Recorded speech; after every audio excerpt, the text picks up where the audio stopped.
राम मंदिर दानचोरी प्रकरणाविरोधात शिवसेना युबीडीची संघर्ष यात्रा, उद्धव ठाकरे करणार महाराष्ट्र दौरा, पुढील आठवड्यात नागपुरातून यात्रेला सुरुवात।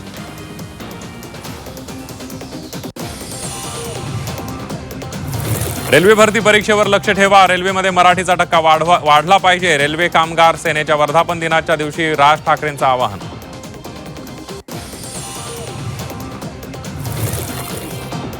पुण्याच्या 18 वर्षीय अर्णव पापरकरनं घडवला इतिहास, जपानच्या रयो ताबाचा पराभव करत विम्बल्डन ज्युनियर उपांत्यपूर्व फेरीत धडक, 36 वर्षांनंतर लिएंडर पेस सारखी कामगिरी। 16 ऑगस्टपासून वाहन चालकांसाठी मराठी भाषा अनिवार्य, मंत्री प्रताप सरनाईकांची विधानसभेत माहिती।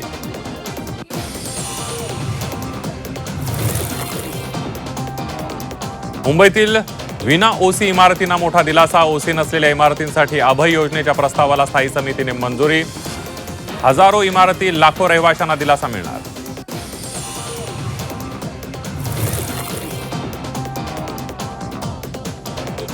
विधानभवनाजवळ शेतकऱ्यांचं आंदोलन, झाडावर चढून शेतकऱ्यांचं आंदोलन 7/12 कोरा करण्याची मागणी।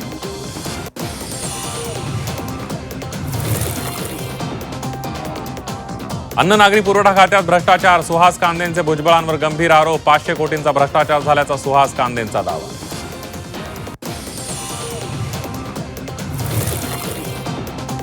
मुंबईतील धरणांमधील पाणीसाठ्यात लक्षणीय वाढ, धरणांमध्ये समाधानकारक पाणीसाठा जमा, मुंबईकरांची पाण्याची चिंता मिटली। ठाण्यात झाड कोसळून आणखी एक बळी, मुंबईनंतर ठाण्यातही झाड कोसळून एकाचा मृत्यू, आरटीओ कार्यालयाबाहेर सोसाट्याच्या वाऱ्यामुळे पडलं होतं झाड।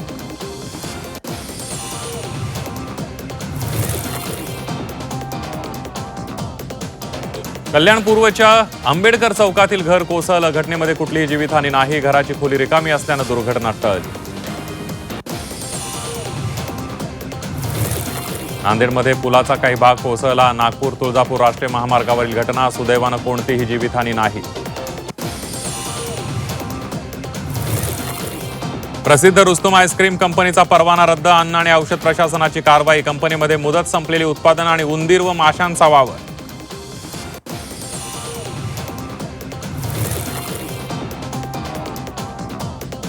राज्यात मुसळधार पावसाचं थैमान, विविध दुर्घटनांमध्ये 24 जणांचा मृत्यू, आपत्ती व्यवस्थापन यंत्रणा सतर्क, एनडीआरएफ एसडीआरएफचे 23 पथकं तैनात।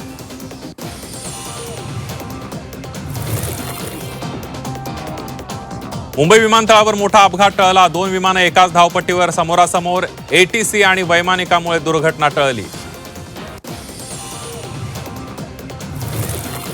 भिवंडीच्या अंजूर फाटा परिसरामध्ये ज्वेलरच्या दुकानामध्ये चोरी, चोरट्यांचा दुकानाच्या मागची भिंत फोडून दुकानामध्ये प्रवेश, संपूर्ण घटना सीसीटीव्हीमध्ये चित्रित, या प्रकरणी पोलिसांकडून तपास सुरू।